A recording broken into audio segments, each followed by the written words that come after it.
मग ती देवाची असो, महादेवाची असो, साधूची असो, संतांची असो, नाही तर म्हणतात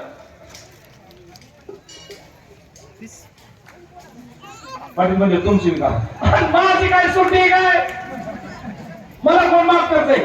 हे निसर्ग जे आहे साधू संतांचं वाक्य आहे. महादेवाच्या बायकोनं माझं आता ऐकलं नाही, तोंडावर पडावं लागलं. पुढे जाऊन तुळशी रामायणामध्ये कथा येते, आमच्या पार्वती माता रामाचे गुरु कोण आहेत? रामाचा देव कोण? आपला रामाचा देव महादेव आणि महादेवाचा देव राम.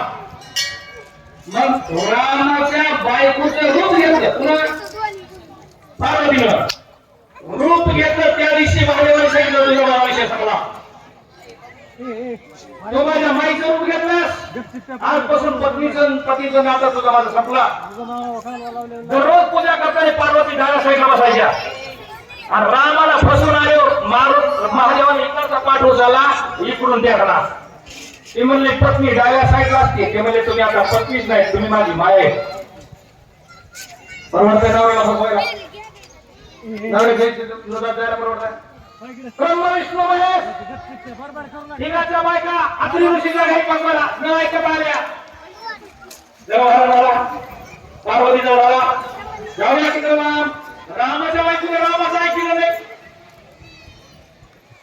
रामा शिकारी पाताळातले होते, एक मृत्यूलोकातले होते, एक स्वर्गातले होते. रामायण किती कोटी? 100 कोटी. पाताळाला किती कोटी गेला?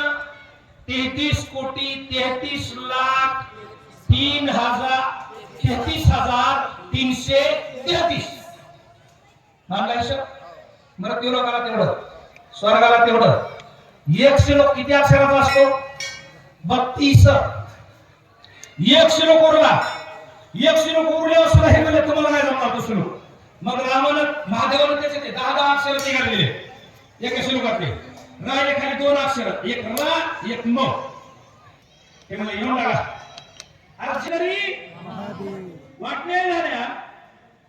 आणि मग कुठं रामायण, किती रामायण? 100 कोटी रामायण कुणी लिहिले? हनुमानजी रामायण, विभीषण रामायण, अगस्त्य रामायण, हे रामायण ते रामायण, जेवढे लिहिले तेवढे रामायण.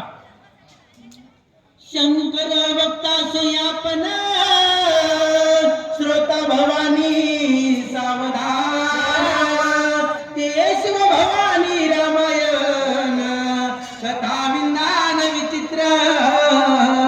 किती लोक रामायण ऐकलं सुधरत येतो? किती मध्ये फरक पडतोय? गीता कोणी कोणी ऐकले? अर्जुनाला सांगितलेली गीता कृष्णाने कोणी कोणी ऐकले? अर्जुनाने ऐकले. आंधळ्याने घरात बसून ऐकली, ऐकले आंधळ्यानं अर्जुनाने बसून ऐकली. आणि दुसरं होतं ध्वजस्तंभावरी वानरू, त्याच्यातली कहाणी कुणाला? एकट्या हनुमानजीला. ज्याला सांगितली त्याला नाही कळलं. त्याचं पूर्ण मेलं की रडत बसलं. माझा अभिमान लय चांगला होता, अभिमन्यू. या आंधळ्यानं सगळं ऐकलं, 100 वर्ष तरी हा नाही कळलं. काय लागला? माझा सांगायचा मुद्दा तिकडे नाही, माझा सांगायचा मुद्दा इकडे. किती रामायण ऐकलं, किती लोकात फरक पडतोय? पार्वती महादेवासारखा वागताय, ऐकणारी पार्वती आहे, तरी सुद्धा तिचा संशय गेला नाही. संशयाहुनी थोर अनेक पाप नाही. अरे एखादा महात्मा आणून तोबा करू द्या, आणि एखाद्याच्या माणसात संशय, मनात संशय असू द्या, त्याने किती बी सुंदर सांगू द्या, माहिती काय करीत होता ती. अरे मागे झाले पाहू नका, आता काय करते बाकी पुढे तरी काय भरवसा आहे? म्हणजे इथूनच सुरुवात आहे. एक म्हणे बघा, मी सांगतो, होऊ शकत नाही. दुर्जन सज्जनाला मातीत घालू शकतो, त्याचं वाटोळं करू शकतो, त्याचा नाश करू शकतो, पण दुर्जन कधी सज्जन बनू शकत नाही. दुर्जनाचं कामच असतंय सज्जनाला त्रास देणे. आणि मग तशी अवस्था आहे. पार्वतीने एवढं रामायण केलं, पालत्या घड्यावर पाणी झालं, तरी सुद्धा ज्याचं रामायण ऐकलंय त्याचं सत्व बघायला गेली. आणि मग कुणा कुणा लिहिलेत रामायण सांगा? सदा शिव स्वयंवक्ता स्वय श्रीराम निज श्रोता, ते शिवरामायणी कथा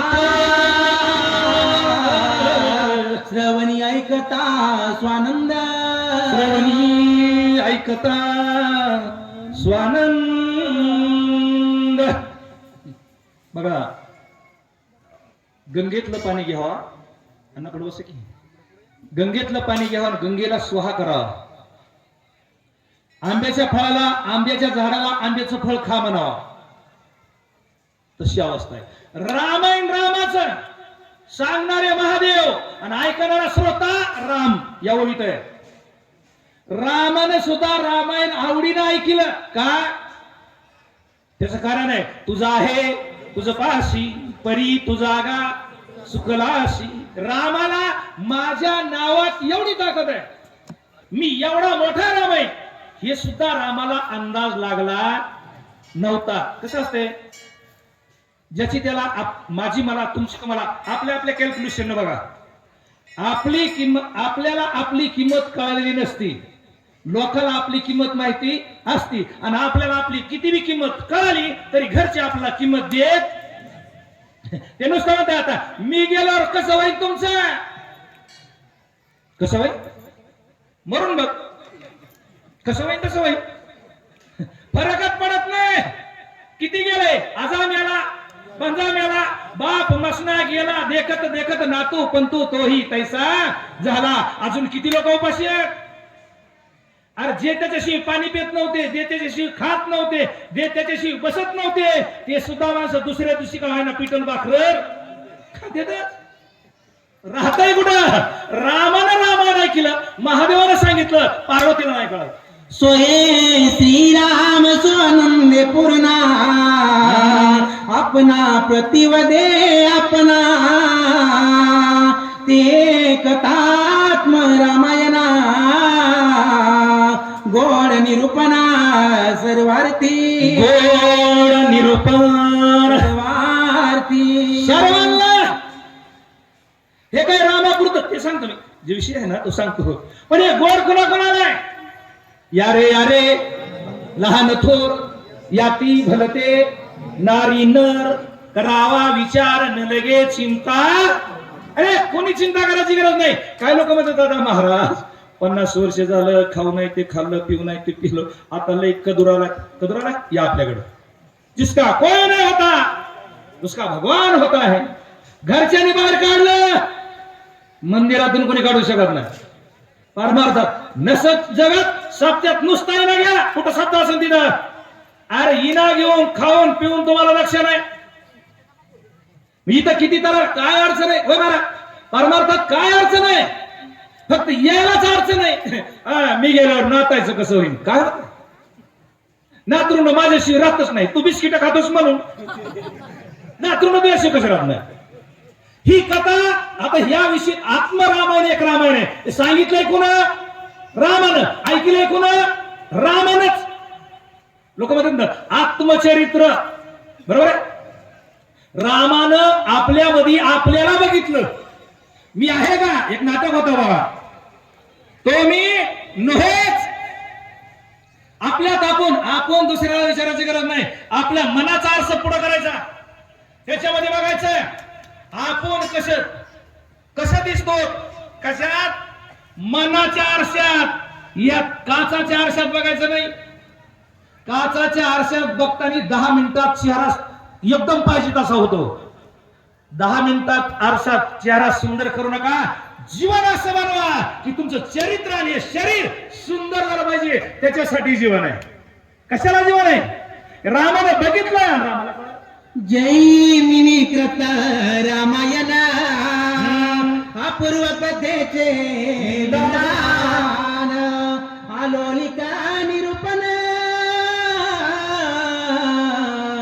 आश्चर्ययुक्त जान चरित्र, आश्चर्ययुक्त जान चरित्र. विभीषण महाराज या